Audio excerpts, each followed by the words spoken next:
நான் உங்க முத்து பேசுறேன். I welcome you to our channel MP Technologies. இன்னைக்கு இந்த வீடியோல நம்ம டிஸ்கஸ் பண்ண போற topic pointer to structure and data structure. So நம்ம வந்து பாயிண்டர் வந்து போன வீடியோக்குள்ள வந்து MLOC அதாவது டைனமிக் மெமரி அலோகேஷனுக்கு பாயிண்டர் எப்படி யூஸ் பண்றது அப்படின்னு பார்த்தோம். அதை பத்தி டீடைலா பார்த்தோம்.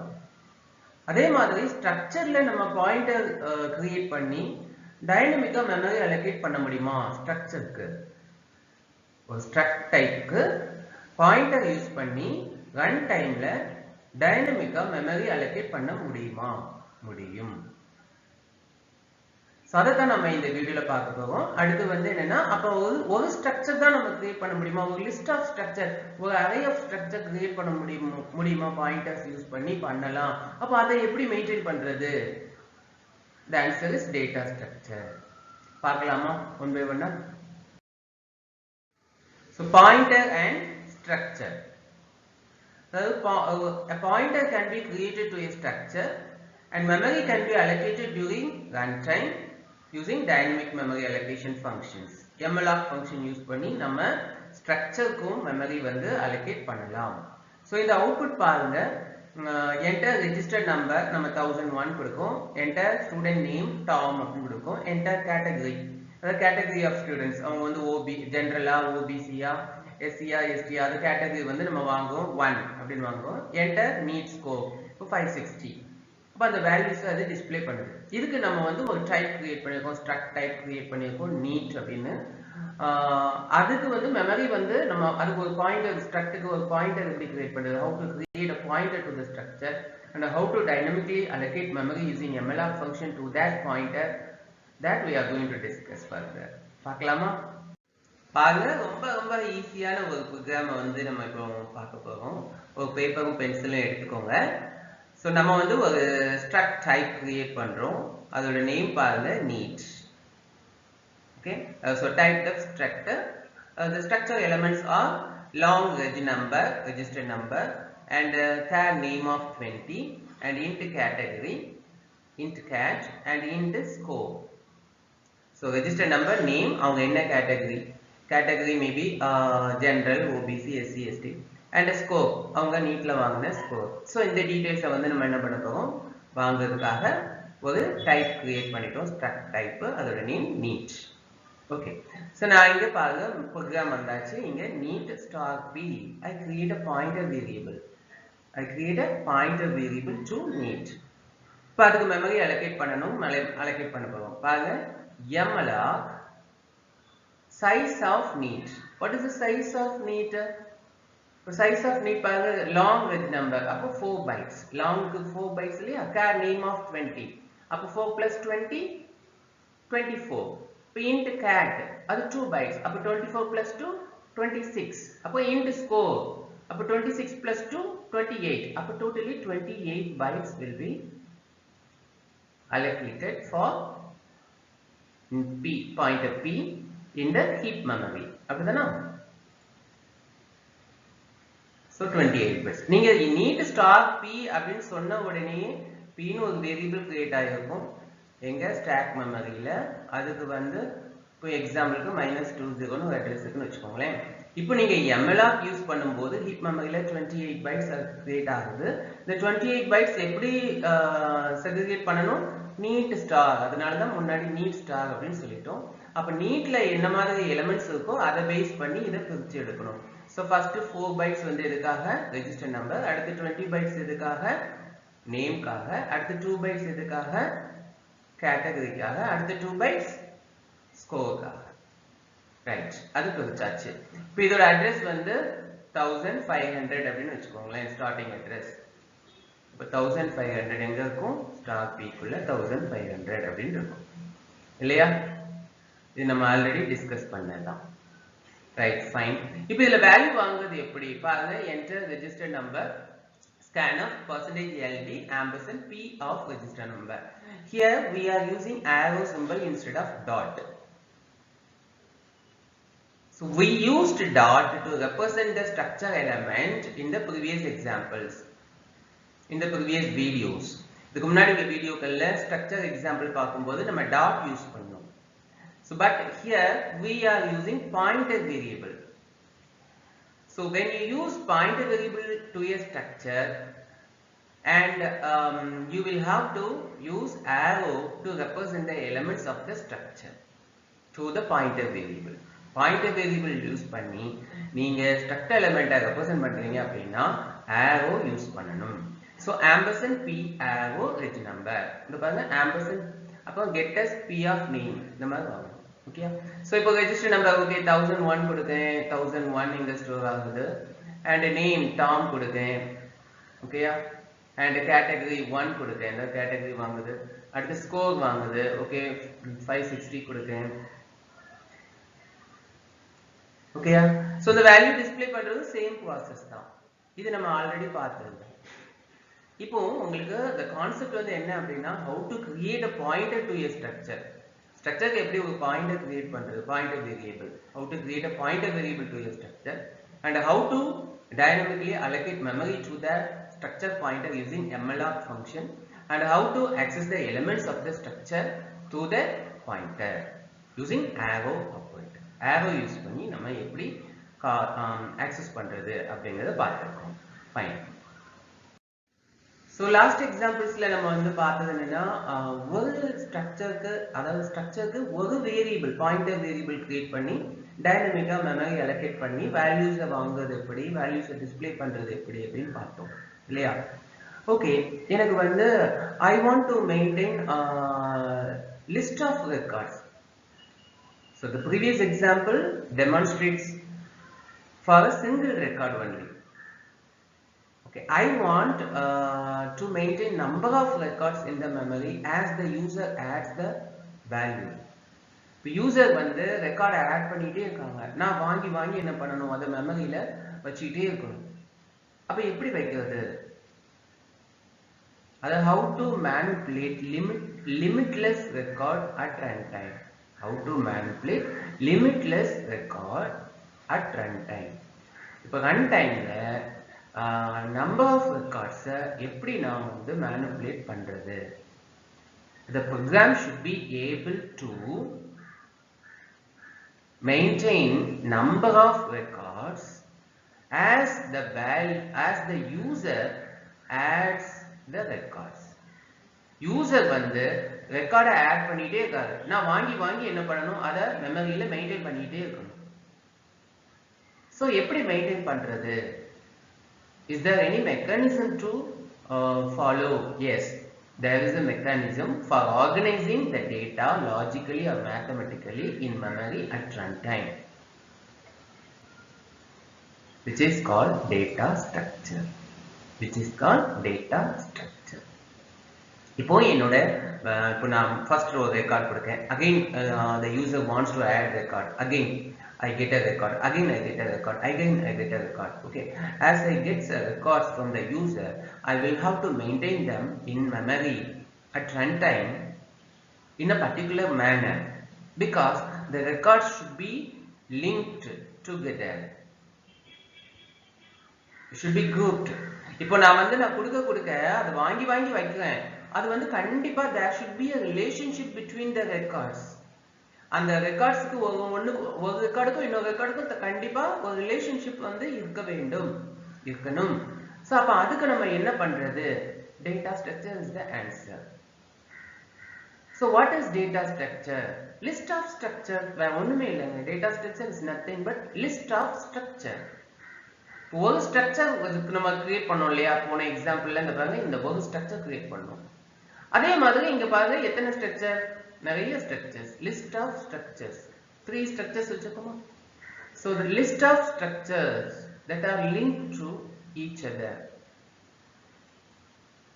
இல்லையா? இங்க பாருங்க, இப்போ இதுக்கு ஏதோ ஒரு லிங்க் இருக்கு. என்ன அது லிங்க் அப்படின்னு பாத்தீங்கன்னா, இந்த ஸ்ட்ரக்சர் பாருங்க, இந்த ஸ்ட்ரக்சரோட எண்ட்ல நம்ம வந்து ஒரு விஷயம் வச்சிருக்கோம். என்ன அப்படின்னா 1528 அப்படின்னு ஒண்ணு வச்சிருக்கோம். 1528 அந்த 1528 என்ன அப்படின்னா address of the structure in the list. அப்போ address of the next structure. இப்போ பாருங்க 1528 னா இது ஆட்டோமேட்டிக்கா எதை பாயிண்ட் பண்ணிட்டு இருக்கு? இன்னொரு ஒரு ஸ்ட்ரக்சர். அந்த 1528 பாயிண்ட் ஸ்ட்ரக்சரை மெயின்டைன் பண்ணிட்டு இருக்கு. அதோட எண்ட்ல என்ன வச்சிருக்கோம் பாருங்க, 1556 which points the next structure in the list. இது பாயிண்ட் பண்ணிட்டு இருக்கு, ஆரோவா தான் போட்டு காட்டியிருக்கேன். சோ இதோட எண்ட் பாருங்க null அப்படின்னு இருக்கு. அப்படின்னா இந்த ஸ்ட்ரக்சர் இதோட, இந்த லிஸ்ட் வந்து இதோட முடியுது, which indicates that it is the end of the list. அந்த எண்ட் லிஸ்டோட எண்ட் அப்படிங்கறத வந்து சொல்றதுக்கு தான் நம்ம என்ன பண்ணிருக்கோம், எண்ட்ல வந்து null இருக்கு. இப்போ உங்களுக்கு ஒரு சின்ன ஐடியா கிடைச்சிருக்கும். ஓகே, டேட்டா ஸ்ட்ரக்சர்ங்கிறது என்ன அப்படின்னா it's nothing but list of structure that are linked together, that are linked to each other, that are linked to each other in with some mechanism. ஏதோ ஒரு மெக்கானிசம் யூஸ் பண்றோம், அவ்வளவுதாங்க, ரொம்ப simple. So இதுல பாத்தீங்கன்னா each structure in the list, அப்ப data structure என்ன, list of structure that are linked to each other, fine. And each structure in the list is called a node. This is a node and this is a node, this is a node. We have 3 nodes in this list. Each structure in the list is called a node. We have 3 nodes in this list. In the list of Pokemon we have 3 nodes. And very important thing is each node consists of 2 parts, info part and address part. So ஒவ்வொரு நோடுக்கும் 2 part இருக்கும், info part, address part. Info part consists of the information. So info partல என்ன இருக்கும், information, அந்த data இருக்கும், which contains the data, whereas address part contains the address of the next node in the list. Address part contains the address of the next node in the list. அவ்வளவுதாங்க, simple, easy. பார்க்கலாமா இந்த டெஃபினிஷனை பாருங்க. what is data structure? Very simple. Data structure is nothing but a list of structure that can be manipulated in memory during the execution of the program. அவ்வளவுதாங்க. Data structure is nothing but a structure that can be manipulated in memory during the execution of the program. And each structure in the list is called a node. Each node consists of 2 parts, an information part, address part. An information part will consist the data, whereas address part will contain the address of the next node in the list. அவ்வளவுதாங்க, ரொம்ப easy. Nodes in the list can be added, modified, deleted. இந்த லிஸ்ட்ல உள்ள நோடை நம்ம add பண்ணலாம், ஃபர்தரா new note add பண்ணலாம், இல்ல எக்ஸிஸ்டிங் நோடை வந்து மாடிஃபை பண்ணலாம், இல்லனா எக்ஸிஸ்டிங் நோட்ஸ் நம்ம delete பண்ணலாம், அப்புறம் traverseம் பண்ணலாம். பண்றது எப்படி பார்க்கலாமா? Okay, node consists of 2 parts அப்படின்னு பார்த்தோம், address info part and address part இல்லையா? so info part is the actual data what we are maintaining and address part வந்து will be having the address of the next node in the list அப்படின்னு பார்த்தோம் இல்லையா? So அதுக்கு structure create பண்றோம் இல்லையாங்க, அதுதான் self referential structure. So அப்ப இந்த செல்ஃப் ரெஃபரன்ஷியல் ஸ்ட்ரக்சர்க்குள்ள இன்ஃபோ பார்ட் இருக்கு, அட்ரஸ் பார்ட் இருக்கு இல்லையா? சோ அது வந்து என்ன அப்படின்னா that is a pointer. So அந்த பாயிண்டர் எதை பாயிண்ட் பண்ணும், அதே டைப்ல உள்ள இன்னொரு நோட பாயிண்ட் பண்ண போகுது. அப்ப இன்னொரு நோடோட அட்ரஸ் அதுல இருக்க போகுது, அவ்வளவுதாங்க, சிம்பிள். இன்னொரு நோடோட அட்ரஸ் அதுல இருக்க போகுது. So a self-referential structure is nothing but a structure which has a pointer that points the same type, of structure. அதே ஸ்ட்ரக்சரோட டைப்பை பாயிண்ட் பண்ணதுக்கு யூஸ் ஆகக்கூடிய ஒரு பாயிண்டரை நம்ம ஸ்ட்ரக்டுக்குள்ள வச்சுக்கிட்டோம் அப்படின்னா அந்த ஸ்ட்ரக்சர் வந்து என்னது, செல்ஃப் ரெஃபரன்ஷியல் ஸ்ட்ரக்சர். அவ்வளவுதாங்க, சிம்பிள், ஈஸி. இப்போ a self-referential structure is nothing but a struct which has one or more pointers that points the same structure. அதே டைப் ஆஃப் ஸ்ட்ரக்சரை பாயிண்ட் பண்றதுக்கு ஒரு பாயிண்டர் வேரியபிள் ஸ்ட்ரக்டுக்குள்ள வச்சுக்கிட்டோம், கன்ஸ்ட்ரக்ட் பண்ணிக்கிட்டோம் அப்படின்னா அந்த ஸ்ட்ரக்சரை நம்ம என்ன சொல்றோம் அப்படின்னா செல்ஃப் ரெஃபரன்ஷியல் ஸ்ட்ரக்சர்னு சொல்றோம். அவ்வளவுதான், சிம்பிள். சோ இந்த below list, இந்த லிஸ்ட் கொடுத்துக்கோங்க பாருங்க, அதுல the address part இருக்கு இல்லையா? the address part என்ன பண்ணுது, consists the address of the next node in the list, same structure. அப்படிதானா? சரி, இதுக்கு ஒரு ஸ்ட்ரக்சர் எப்படி தான் கிரியேட் பண்றது அதை பாப்போமா? பார்த்துடலாம். ஓகே, ஒரு செல்ஃப் ரெஃபரன்ஷியல் ஸ்ட்ரக்சரை எப்படி கிரியேட் பண்றது? ரொம்ப சிம்பிள், ரொம்ப ஈஸி, ஒண்ணுமே இல்லைங்க. பாருங்க, நான் டைப்டெஃப் ஸ்ட்ரக்சர் நீட் அப்படின்னு ஒரு ஸ்ட்ரக்சர் கிரியேட் பண்றேன்.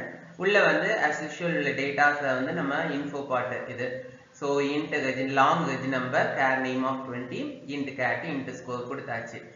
புதுசா ஒன்று கொடுத்துருக்கோம், அது என்ன பாருங்க, ஸ்டார் நெக்ஸ்ட். ஸ்டார் நெக்ஸ்ட்னா என்னது? பாயிண்டர். ஸ்டார் கொடுத்துட்டோம்னாலே அது பாயிண்டர். இப்போ pointer will have the address of another variable. பாயிண்டர்னாலே என்ன? A variable which has the address of another variable, which can hold the address of another variable. அப்படிதானா? Yes. So என்ன type of variable அது வச்சுக்க போகுது அப்படிங்கிறது, என்ன type of address அதை வச்சுக்க போகுது அப்படின்னா struct neat அப்படின்னு சொல்லிட்டோம். அதாவது இதே டைப், இதே நீட் டைப்போட அட்ரஸை அது என்ன பண்ணிக்க போகுது? வச்சுக்க போகுது தனக்குள்ள. அவ்வளவுதான், சிம்பிள். இப்போ கிரியேட் பண்ணிட்டோம் இல்லையா? ஒரு செல்ஃப் ரெஃபரன்ஷியல் ஸ்ட்ரக்சர் கிரியேட் பண்ணிட்டோம், அப்படிதானா? ஈஸியா புரிஞ்சிருக்கு இல்லையா? எஸ். ஸோ அப்போ செல்ஃப் ரெஃபரன்ஷியல் ஸ்ட்ரக்சர் கன்ஸ்ட்ரக்ட் பண்ணிட்டோம்னா வேல்யூ வாங்குறது சேம் அதே மாதிரி தான். அதுல ஒன்றும் பெரிய கஷ்டமான விஷயம்லாம் ஒண்ணுமே கிடையாது. பாருங்க, NEET star PTR, PTR is equal to அதே ML of size of NEET. இங்க முன்னாடி என்ன பண்ணிடுறோம்? பேரண்டிஸ்க்குள்ள நீட் ஸ்டார் கொடுத்துட்டோம். அப்போ மெமரி வந்து இந்த பாருங்க இந்த மாதிரி கிரியேட் ஆயிடுச்சு. அப்போ enter register number ampersand ptr of reg number, register number வாங்கும், நேம் வாங்கும், அடுத்து கேட்டகரி வாங்கும், அடுத்து ஸ்கோர் வாங்கும். பட் இதுல ஒரே ஒரு லைன், முக்கியமான ஒரு லைன் ஒன்று பண்றது, ptr of next is equal to null. Ptr of next is equal to null. அதாவது பிடிஆர் நெக்ஸ்ட்னு ஒன்று வச்சுக்கோம் இல்லையா? அதுல நம்ம என்ன போட்டிருக்கோம்? நல்னு போட்டிருக்கோம். ஸோ ஒரு new node, when you create a new node, the address part will be null. ஏன் null வைக்கும் அப்படின்னா, பிகாஸ் இந்த லிஸ்ட்ல இது வந்து நியூ நோடு. இந்த நோடை வந்து நம்ம அடுத்து ஆட் பண்றோம் இல்லையா?